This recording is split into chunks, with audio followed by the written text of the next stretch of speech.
Dieu qui veille paternellement sur tous, a voulu que tous les hommes constituent une seule famille et se traitent mutuellement comme des frères.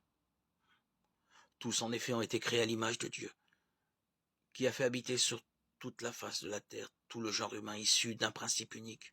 Acte 17, 26. Et tous sont appelés à une seule et même fin qui est Dieu lui-même.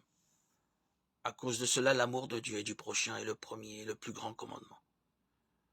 L'Écriture, pour sa part, enseigne que l'amour de Dieu est inséparable de l'amour du prochain. Tout autre commandement se résume en cette parole. Tu aimeras le prochain comme toi-même. La charité est donc la loi dans sa plénitude. Romains 13, 9, 10.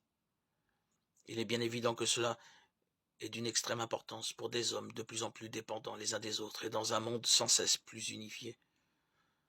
Allons plus loin. Quand le Seigneur Jésus prie le Père pour que tous soient un comme nous sommes un, il ouvre des perspectives inaccessibles à la raison et nous suggère qu'il y a une certaine ressemblance entre l'union des personnes divines et celle des fils de Dieu, dans la vérité et dans l'amour.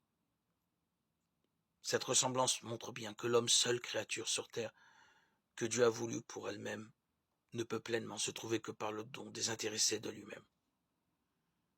Restons unis dans l'amour de Dieu.